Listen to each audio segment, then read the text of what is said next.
Saya beri tema saat ini adalah panggillah terus sebelum ditenggelamkan. Ini adalah prinsip dakwah. Kemarin saya dengan jamaah, kebetulan Bapak Ibu berkat doa Ibu Bapak juga. Ada di sini juga yang sudah bisa hadir. Ya. Yang kemarin saya baru pulang mungkin jam 1 siang ke Piadet, ke Remitak, ke Taif. Kemarin ke Taif. Kemudian walaupun tidak berhenti karena memang itu ada di pinggir jalan, ada Masjid Kuh namanya, Kuh. Ada yang menyebut Kuk atau Kuh, artinya sikut. Asalnya itu sikut. Memang hanya batu-batu, monumen batu-batu yang rusak. Itu dibangun di zaman Utsmaniyah. Ya.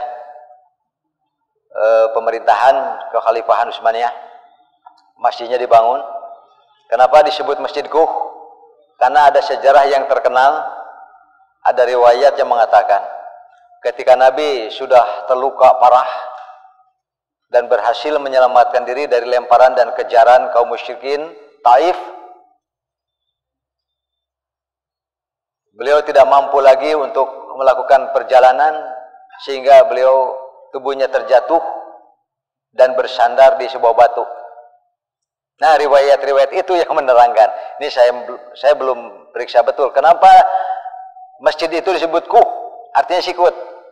Karena dalam riwayat itu dikatakan, waktu Nabi dalam keadaan kelelahan dengan luka yang sudah sangat amat parah, bersama seorang asisten beliau, Zaid bin Harisah, yang terus menjaganya, beliau bersandar, lalu sikutnya itu neken. Nah, disitulah muncul si batu itu empuk seperti busa. Sehingga kadedatkeun ku siku dan bekasnya masih dekok. Begitulah. Itu tambahan riwayatnya, walaupun riwayatnya banyak masalahnya. Tapi jadi sejarah juga itu. Itulah kenapa disebut Masjid Kuh, dan di situ ada masjid besar.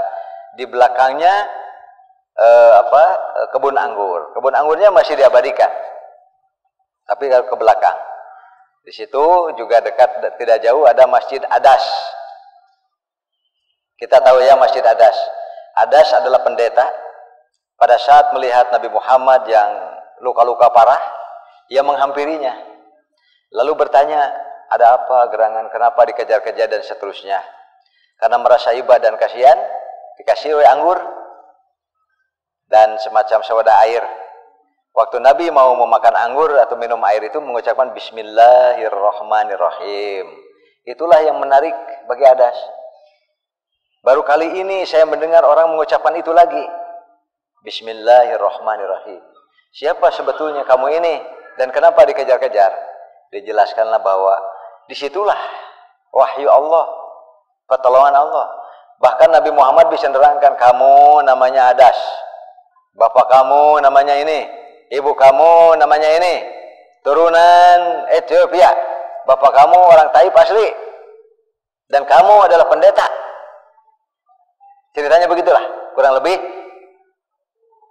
Karena dengan kaget, karena serba tahu, dan aku ini adalah saudara nenek moyangmu, Nabi Yunus. Jadi ini masih keturunan Nabi Yunus, si Adas ini. Maka ketika menerangkan demikian, akhirnya ia menciumi tangan Rasulullah, menjatuhkan diri di hadapan Rasulullah dan menyatakan asyhadu an la ilaha illallah wa asyhadu anna Muhammadar Rasulullah. Itulah muslim pertama dari penduduk Taif. Seorang pendeta yang namanya Adas. Kenapa dibikin masjid? Mungkin ini hanya sekedar orang supaya tidak lupa ada seorang yang amat sangat berjasa dalam rentang panjangnya dakwah perjuangan Nabi SAW, bahwa ada seorang yang bernama Adas. Dia seorang pendeta yang pertama masuk Islam di Taif. Kenapa saya ceritakan dakwahnya ini, Pak? Dakwahnya. Pada tahun ketiga Hijriah, pada tahun ketiga kenabian, kan Abu Thalib wafat. Sedangkan Abu Thalib ibarat benteng. Kalau di dalam catur itu ibarat benteng, Pak. Dia pertahanan. Sehingga belum ada orang yang berani mengganggu Rasulullah secara fisik. Mereka hanya di belakang saja mainnya. Ya, membuat berita-berita dusta, membuat kabar-kabar bohong tentang Muhammad, bagaimana supaya orang menjauhi dan takut untuk bertemu dengan Nabi Muhammad. Begitu Abu Thalib wafat, mulai orang mulai mendekati Pak secara fisik. 6 bulan kemudian, masih tahun ketiga, sebelum dari kenabian, itu Siti Khadijah yang wafat. Sehingga seolah-olah kehilangan benteng kiri dan kanan.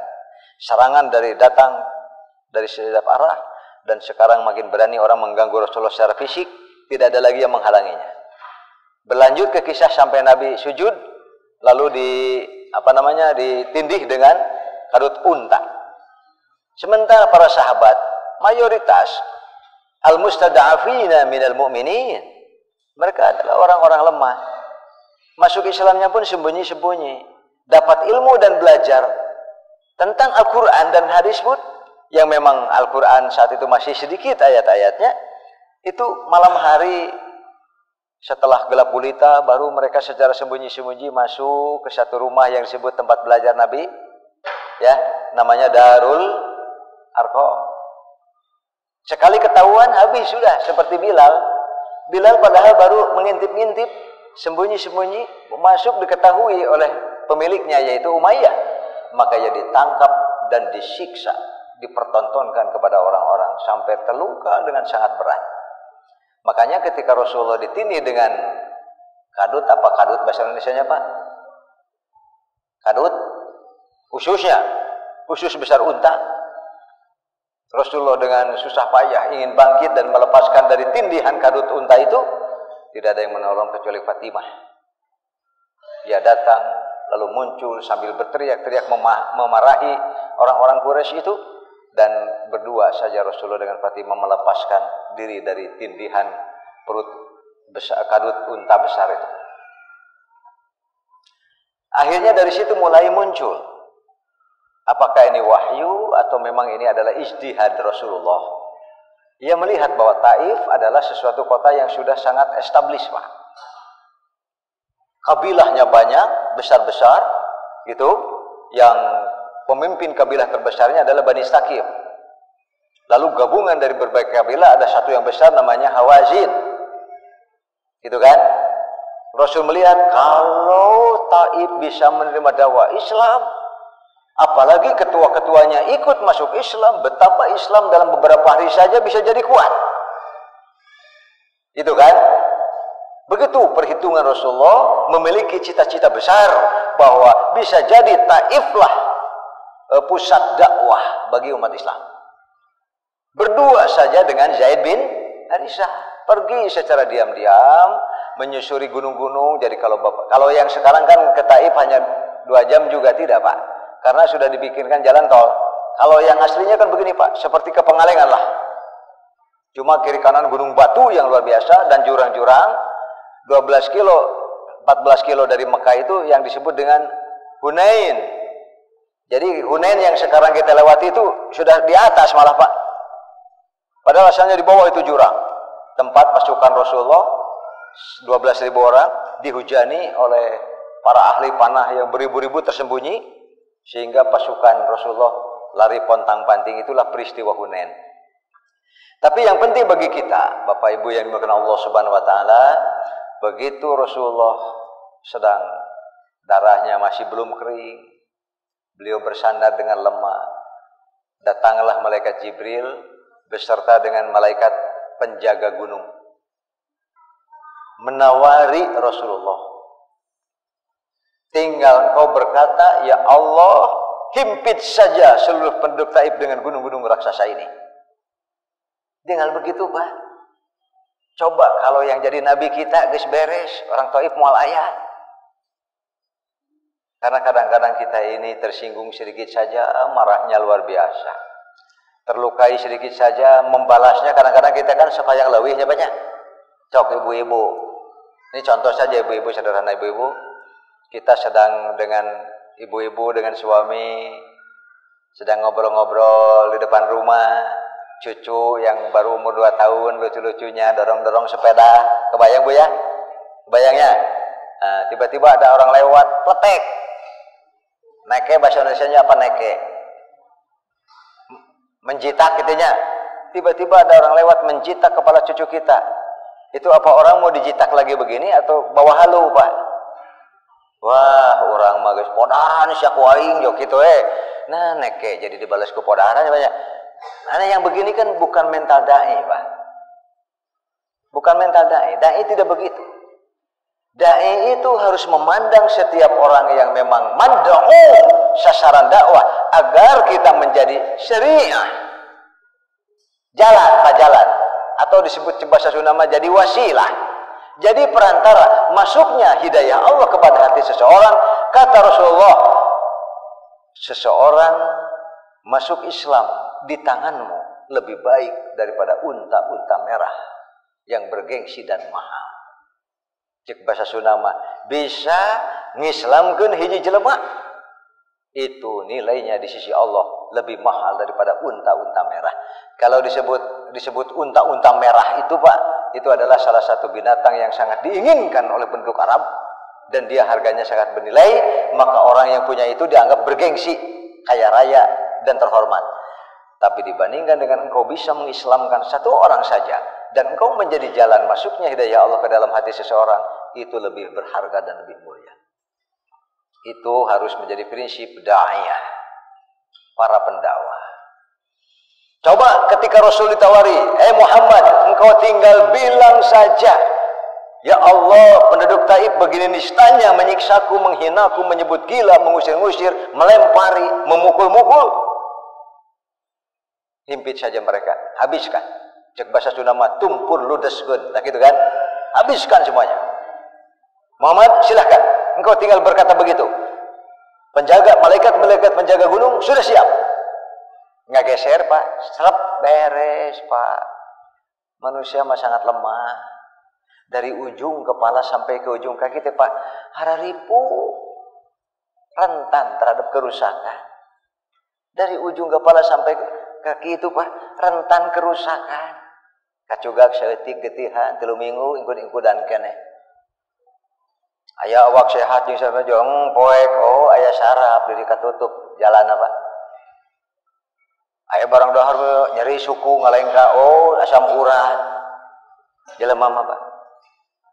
Begitu tidur kurang kekontrol, istirahat kurang kekontrol, pikiran juga kurang termanage, lungleng deui, darah tinggi, Pak. Itu manusia begitu.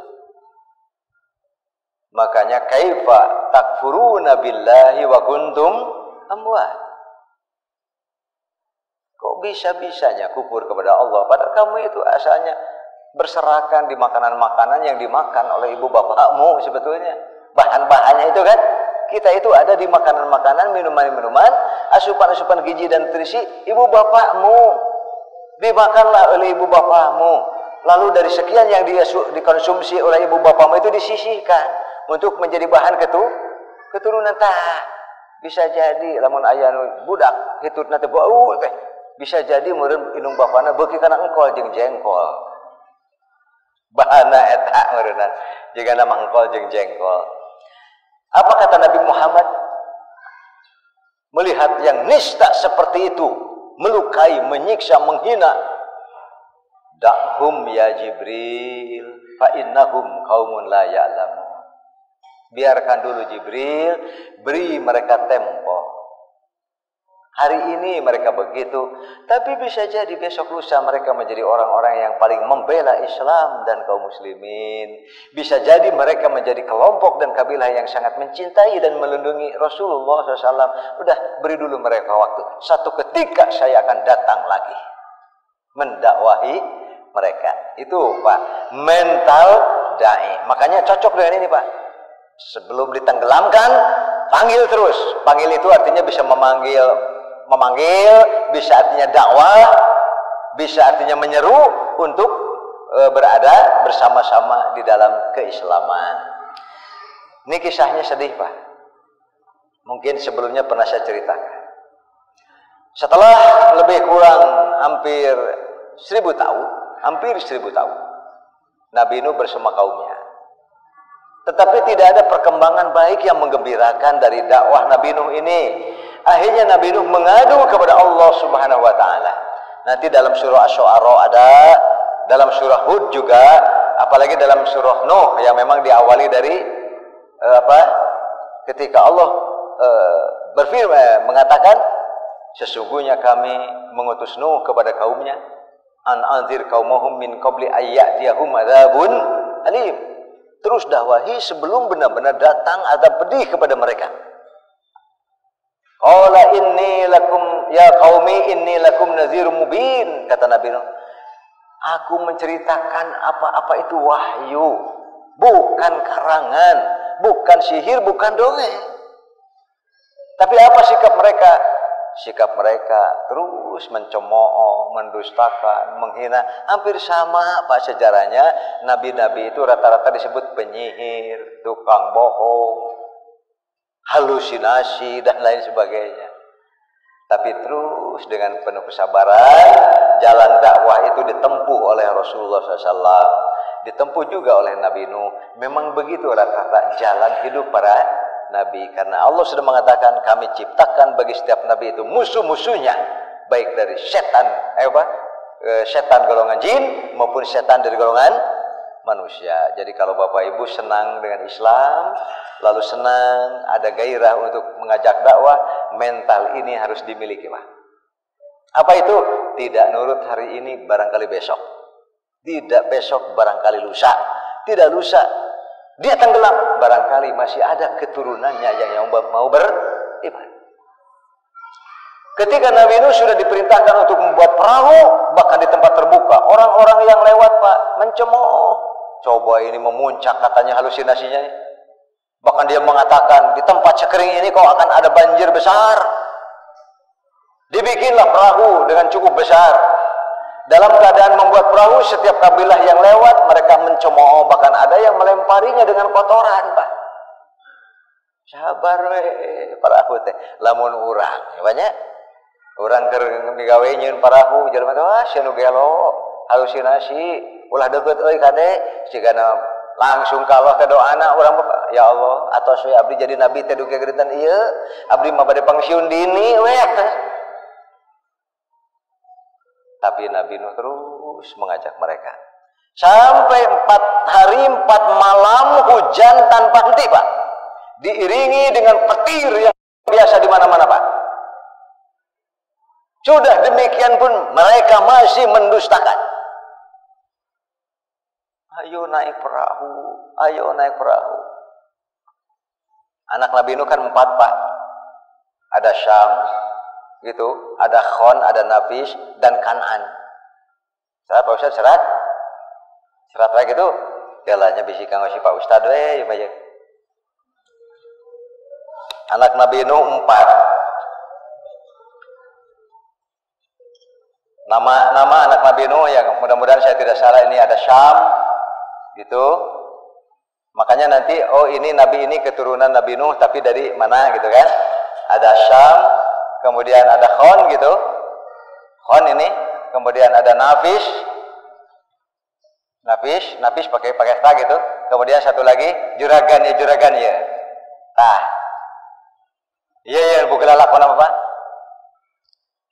Iya nu disebut cuk basa Sunda Pak.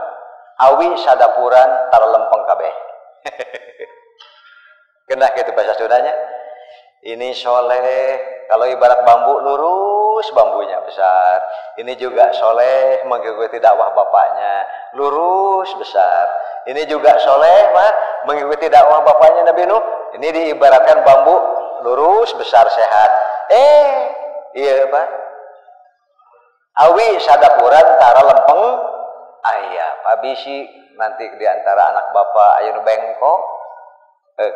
Cek bahasa cuma nincak di paribasa awi sadapuran tara lempeng kabeh aya nu mengkolna. Cek demun dinu sayuran Pak, peuteuy aya eta hiji hileud peuteuy. Ngaganyel we, ngaganggu we acara keluarga teh pamana.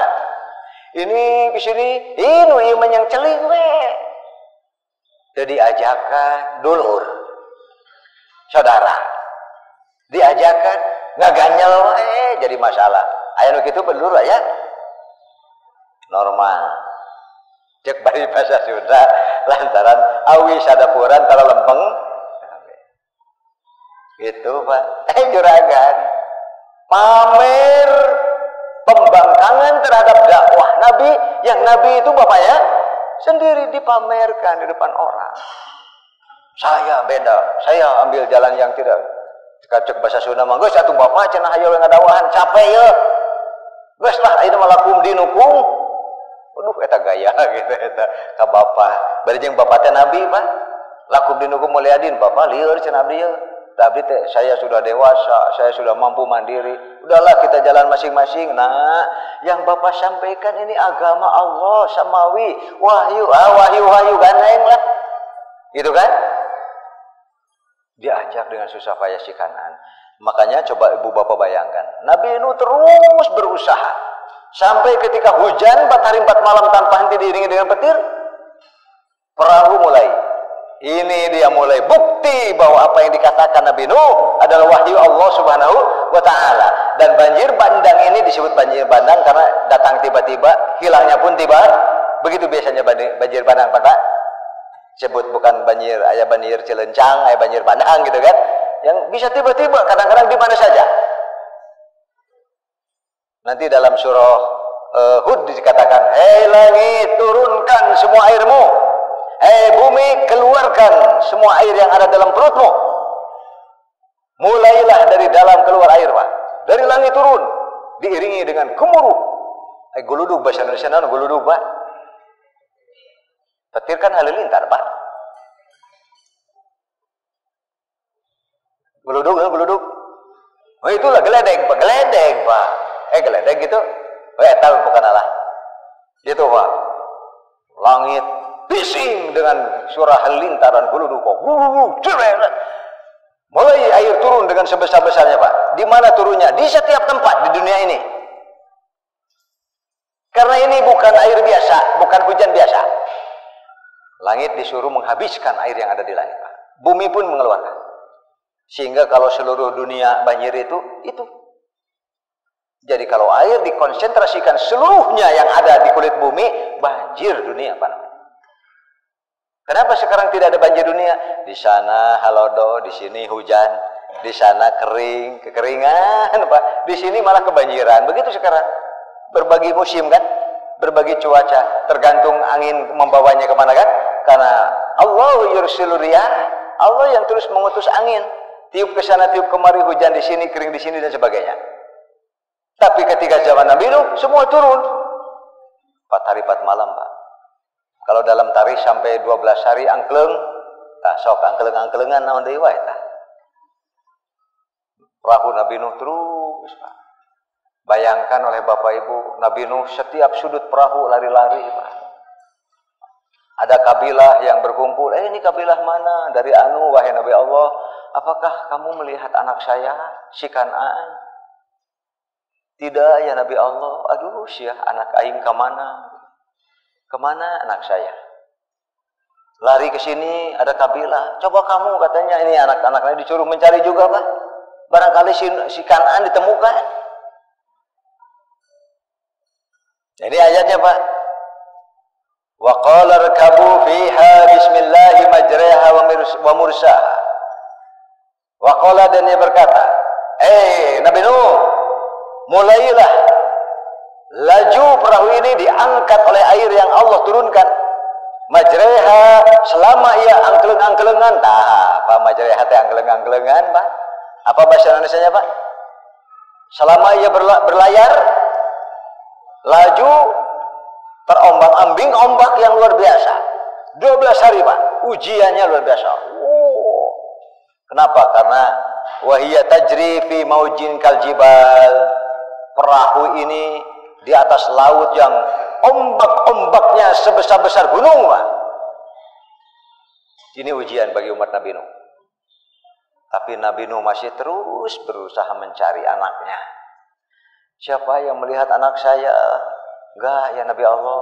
Barangkali kamu kabilah dari mana? Apakah kalian melihat anak saya? Tidak, ya Nabi Allah. Pak. Lamun ibu bapak jadi bapak seperti itu bagaimana? Pasti mencari-carinya diiringi dengan air mata, Pak. Karena anak adalah darah kita, Pak. Keturunan kita, doa kita, harapan kita. Mereka lah yang seharusnya memanjangkan umur kita saat kita sudah tidak ada, Pak. Kan begitu, Pak? Harapannya kita sudah tidak ada. Tapi manusia masih sering menyebut nama kita. Dikarenakan baik dan solehnya anak kita.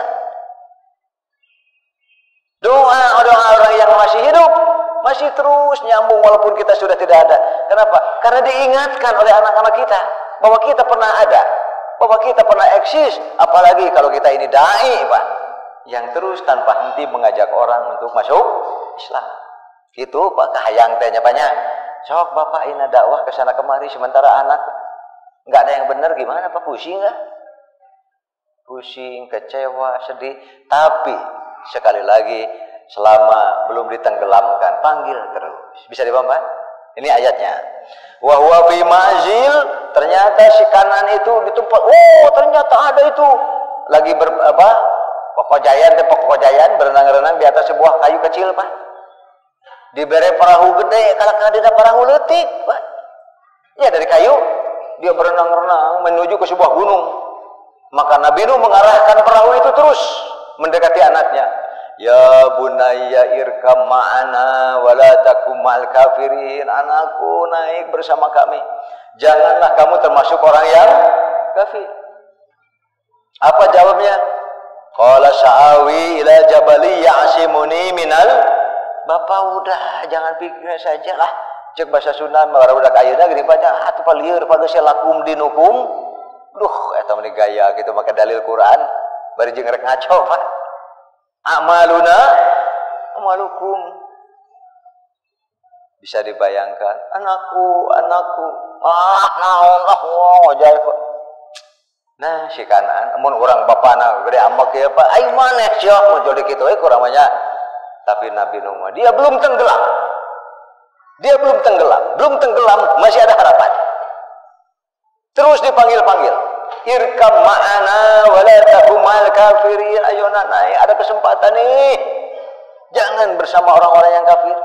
Qala sa'awi ila jabali ya'simuni minal ma, dalam kayu yang dipeluknya sambil berenang-renang, Pak. Udahlah Bapak, saya mau menuju ke gunung itu. Mana sampai sih air ini ke gunung itu? Ya'simuni minal ma, gunung itu akan menjaga saya daripada air ini.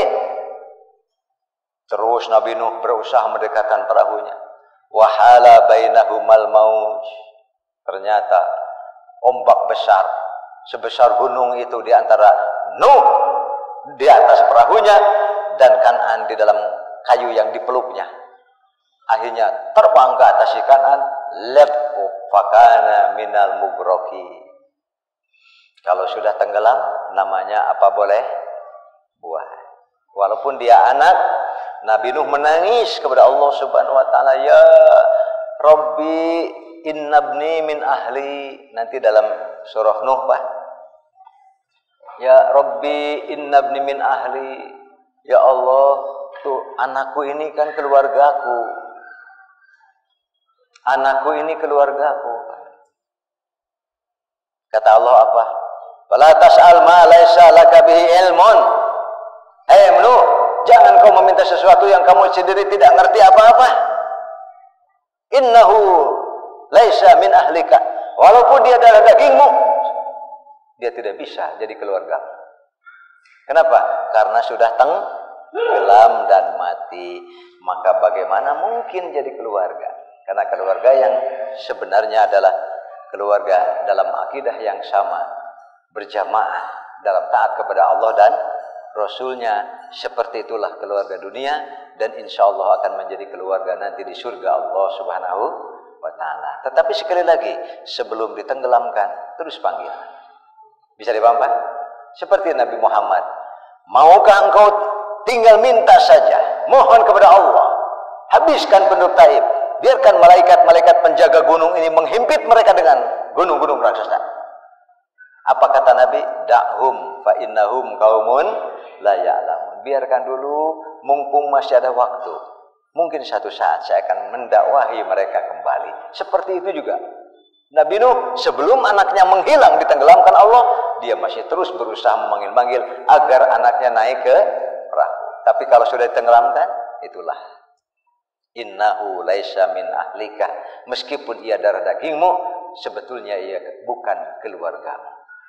Itu Pak, sedih, nama sedihnya banyak. Itulah, begitulah. Kemudian ayat yang lainnya di bawah, ini dalam surah Asy-Syu'ara ayat 214 dan seterusnya. Wa anzir ashiratakal aqrabin wahfiz janahaka liman ittaba'aka minal mu'minin. Karakter dai lainnya, Pak. Karakter dai yang lainnya. Kalau tadi sabar, tawakal, selalu menyimpan harapan. Sebelum habis, berarti harapan dakwah masih itu nomor satu. Kepada siapa? Kepada siapapun. Kepada siapapun. Makanya dada Bapak Ibu, bila cinta kepada Islam, dada kita harus lebar. Bisa masuk siapapun ke dalam hati kita dengan rahmat Allah Subhanahu wa taala, bahwa mungkin hari ini benci kepada kita, tidak suka kepada kita. Tapi bisa jadi nanti satu ketika Allah mengubahnya, ka'annahu waliyyun hamim. Bahkan ada orang yang asalnya sangat benci, jadi pembela yang luar biasa. Itu adalah kenyataan. Sekarang turunlah ayat kepada Nabi Muhammad, wa anzir ashiratakal aqrabin. Hai Muhammad, selain engkau berpikir mengislamkan orang-orang yang jauh seperti penduduk Taif, penduduk Madinah dan lain-lain, keluargamu, saudara-saudara terdekatmu, itu juga punya hak, bahkan didahulukan untuk diperjuangkan. Wa anzir, dan peringatkan mereka, ashiratakal aqrabin, keluarga kerabatmu yang terdekat. Dan sikap lainnya, itu yang kedua Pak. Yang ketiga, wahfid janahaka, selalu rendah hati, jangan mudah keluar kata-kata mengutuk. Jangan terlalu mudah mengeluarkan kata-kata yang sifatnya melaknat. Bisa dipaham Pak? Waktu kita mendahi, wah si kafir, nanti dulu Pak. Wah dasar si bodoh, si tolol. Ini bukan kata-kata dai. Justru kata-kata dai itu wahfid, rendah hati, rendah diri. Keluarkan bahasa-bahasa yang sifatnya menarik. Sehingga bila tidak berhasil dengan cara begini, mungkin ada 1-2 kata bahasa kita yang akhirnya bisa membuka hati hidayah bagi mereka. Bisa dipaham Pak? Berarti kalau bisa usahakan yang namanya dai itu tidak emosional. Bisa dipaham Bapak ya? Apalagi mudah memutuskan hubungan silaturahim. Seolah-olah geus eta mah jelema kafir moal bisa iman. Tidak bisa. Tidak bisa. Ini karakter yang ketiga adalah rendah hati, rendah diri, pilih kata-kata yang sifatnya hikmah sehingga orang bisa tertarik. Jangan sampai baru melihat kita, jangankan mendengarkan ceramahnya Pak, lihat orangnya saja. Saya mah jangankan bertemu orangnya, mendengar suaranya saja saya mah sudah sakit hati. Susah Pak. Bisa dipaham Pak? Kemudian fa in asauka, tapi jika mereka tetap maksiat sampai ditenggelamkan oleh Allah Subhanahu wa taala apapun jalannya, karena sudah tertutup hidayah Allah bila seseorang sudah mati Pak. Sudah ditenggelamkan oleh Allah Subhanahu wa taala, itu perbandingan si Kan'an tadi. Makanya katakan saja inni bari'um mimma ta'malun, ya sudah. Kalau kita sudah berusaha ternyata dia sampai akhir hayatnya tidak pernah mau menerima Al-Quran dan Sunnah Rasulullah SAW, inni bari'um mimma ta'malun. Toh kita sudah berusaha, insya Allah di akhirat hanya tinggal ada pahala kita, sedangkan dosa-dosa yang mereka lakukan tidak ada kaitan dengan kita. Kan aman Pak. Inni bari'um mimma ta'malun. Ketika ayat ini turun kepada Nabi Muhammad SAW, Rasulullah langsung ceramah, berkhutbah di mana-mana, terutama kepada karib kerabat. An Aisyah taqalat, dari Aisyah ia berkata, lamma nazalat wa anzir ashiratakal aqrabin, ketika turun ayat wa anzir ashiratakal aqrabin kepada Nabi SAW, qauman Nabi SAW, Nabi berkhutbah Pak, datang ke pasar ini, datang ke keluarga dan sebagainya, semua didatangi oleh Rasulullah. Ya Fatimah Fatimah, yang oleh Rasul dikatakan, Fatimah, engkau adalah ibarat tulang yang ada di antara dua mataku. Siapapun yang menyakitimu, dia menyakitiku. Siapapun yang membuat kamu bersedih, maka dia telah membuatku bersedih. Siapa yang mengganggumu, berarti dia menggangguku. Tapi Fatimah ingat, ya Fatimah, wahai Fatimah bintu Muhammad, ya Safiyah binta Abdul Muttalib, ya Bani Abdul Muttalib, semua saudara-saudara dekat Nabi, termasuk Fatimah yang sangat dicintai oleh Rasulullah SAW itu, beliau mengatakan, la amliku minallahi syai'a, aku tidak bisa memiliki apapun dari Allah Subhanahu wa taala bagi kalian. Bila kalian berdosa lalu disiksa oleh Allah Subhanahu wa taala, saya paling-paling bisa hanya memohonkan ampunan. Bisa dipaham, Pak? Itu pun kalau kamu muslim. Tapi kalau kamu non muslim, mohon maaf, karena aku dilarang untuk memohonkan ampunan bagi non muslim. Gitu, Pak. Makanya Rasulullah Fatimah. Satu ketika ini hadis lain di sini tidak ada ya. Hadis lain ini riwayat Hakim dan Abdul Hakim. Tidak saya cantumkan karena agak panjang. Rasulullah sedang duduk di sebelah kanan beliau Al-Abbas bin Abdul Muttalib, paman yang paling dicintainya. Di sebelah kirinya Fatimah sedang duduk. Tiba-tiba datang masuk Abdullah bin Mas'ud. Abdullah bin Mas'ud, orang-orang mengira sampai dia termasuk anak Rasulullah, Pak. Karena saking setiap harinya ada di rumah Rasulullah dan bebas masuk ke rumah Rasulullah, tidak perlu izin, mau siang mau malam. Ibnu Mas'ud mah larsub, sampai orang menyangka bahwa dia bagian dari keluarga Rasulullah, padahal anak orang lain yang dititipkan. Begitu masuk Abdullah bin Mas'ud, Rasul bersabda pertama-tama kepada Al-Abbas, ya ammi, paman, wa i'mal, beramallah, li'anni lan ughniya anka minallahi syai'a, bapak, wa, meskipun aku ini keponakanmu, mencintaimu, engkau selalu membelaku, tapi kalau Allah sudah menetapkan azab kepadamu dikarenakan dosamu, aku ini tidak akan ada berguna apa-apa. Jadi tetap seseorang harus mengandalkan amalnya sendiri. Tidak perlu siaket ayahnya ulama, ayahnya tokoh, dia dihormati. Tapi kalau anaknya tidak ada kaitan, tetap tidak akan ada manfaatnya. Ya Fatimah, termasuk Fatimah juga, i'mali, beramallah engkau. Li'ani lan ughniya anki minallahi syai'a, meskipun bapakmu ini nabi, tapi kalau Allah sudah menetapkan azab kepadamu, maka aku ini tidak akan ada gunanya. Ini, Pak. Kalau di sini yang saya muat ini, ya Fatimah binta Muhammad, wahai Fatimah putri Muhammad, ya Safiyatu binta Abdul Muttalib, wahai Safiyah putrinya Abdul Muttalib, ya Bani Abdul Muttalib, wahai seluruh keturunan Abdul Muttalib, la amliku lakum, aku tidak memiliki apapun bagi kalian minallahi syai'a, dari azab Allah sedikit pun. Saluni min mali masyitum, kalau soal harta, kalau soal tenaga, silahkan kalian minta apapun dariku, aku bisa memberinya. Tapi kalau Allah sudah menetapkan azab padamu, aku tidak bisa apa-apa lagi. Itu apa? Inilah yang disebut dengan dakwah.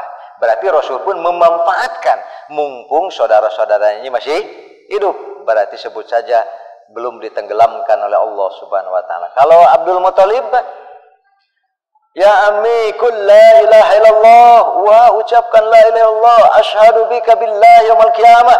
Nanti aku ini akan jadi saksi bahwa wa muslim di akhir hayat, meskipun tidak punya amal apa-apa kecuali la ilaha, tidak apa-apa, aku siap jadi saksi bahwa wa muslim. Pamata ala dini abaihi, berdegong. Cek bahasa sudah maha Muhammad ganeng lakum dinukum. Padahal ke telinganya, ya ammi qul la ilaha illallah, wah masih ada harapan, wah masih ada harapan, ucapkan.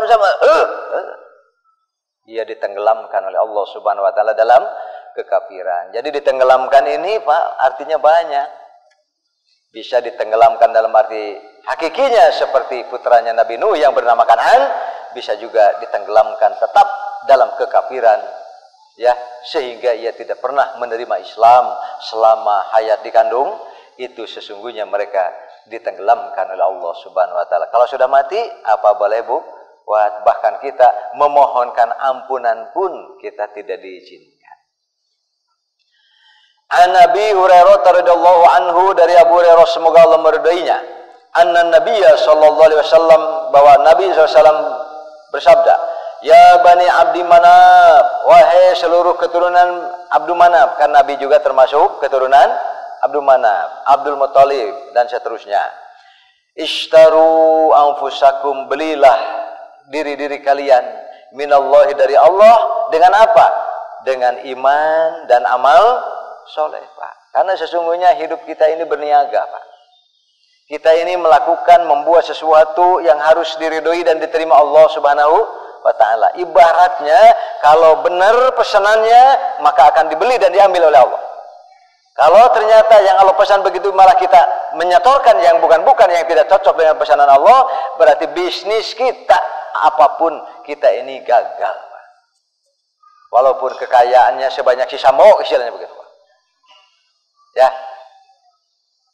Tapi kalau tidak mengikuti petunjuk Allah Subhanahu wa taala, mau jadi PNS, mau jadi pebisnis, mau jadi apapun, bila Allah tidak menerimanya, maka hakikatnya bisnis Anda gagal total. Anda ditenggelamkan oleh Allah Subhanahu wa taala. Ya Bani Abdi Manaf, ishtaru anfusakum minallah. Ya Bani Abdul Muttalib, ishtaru anfusakum minallah. Ya Ummaz Zubair bin Al-Awwam, ammata Rasulillah, uwa-uwanya Rasulullah. Ya Fatimah binta Muhammad, wahai Fatimah putrinya Muhammad, ishtariya anfusakuma. Ya Ummu Zubair dan juga Fatimah, kalian berdua beli diri-diri kalian dari Allah Subhanahu wa taala. La amliku lakuma minallahi syai'a, karena aku tidak memiliki apapun untuk membelamu ketika Allah telah menetapkan kamu sebagai orang yang akan diazab oleh Allah Subhanahu wa taala. Meskipun aku ini nabi, termasuk anggota keluarga kalian, tapi kalau beda keyakinan, beda akidah, maka akhirnya innahu laisa min ahlika, anakmu pun sebetulnya dia bukan keluarga. Nah gitu, Pak. Nah, kumaha tuh dak nyeri-nyeri oge daki itu, Pak. Oleh karena itu ditutup dengan ayat, ya ayyuhallazina amanu, hai orang-orang yang beriman, alladullukum, maukah kalian aku tunjukkan kepada kalian, ala tijarah, kepada satu perniagaan, tunjikum, yang perniagaan itu akan menyelamatkan kalian min adzabin alim. Ini bisnis, Pak. Maukah aku tunjukkan kepada bisnis yang menyelamatkan kalian dari azabun alim? Jadi bisnis Bapak di dunia ini apapun, bila Bapak tidak selamat, Ibu tidak selamat dari azab Allah, itu namanya bisnis yang gagal. Bapak Ibu ditenggelamkan oleh Allah Subhanahu wa taala. Yaitu tu'minuna billahi wa rasulih, beriman kepada Allah dan Rasulnya, wa tujahiduna fi sabilillahi bi amwalikum wa anfusikum, terus berjuang di jalan Allah baik dengan harta maupun diri-diri kita sendiri. Dzalikum khairul lakum, itu lebih baik bagi kalian, in kuntum ta'lamun, bila kalian mengetahuinya. Kenapa? Yaghfir lakum dzunubakum, karena Allah akan mengampuni dosa-dosa kalian, selamat dari neraka. Ke surga langsung, tanpa ke neraka dulu, berarti bisnis Anda berhasil. Wa yudkhilkum jannatin tajri min tahtihal anhar, dan Allah akan memasukkan kalian ke surga-surga, taman-taman surga yang di bawahnya ada mengalir sungai-sungai. Wa masakin thayyibah, dan juga akan dimasukkan ke rumah-rumah tinggal nanti di surga yang indah dan baik.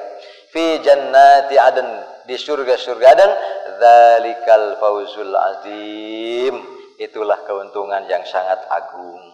Bapak Ibu yang mengenal Allah Subhanahu wa taala, sesuai dengan judulnya, panggillah terus, dakwahi terus, ajari terus, nasihati terus, jangan pernah mengenal kata putus asa, karena surga itu semakin banyak penduduknya, harus menjadi lebih senang hati kita semua, dan mudah-mudahan di antara penduduk surga yang banyak itu, di antaranya adalah kita dan keluarga kita. Amin ya rabbal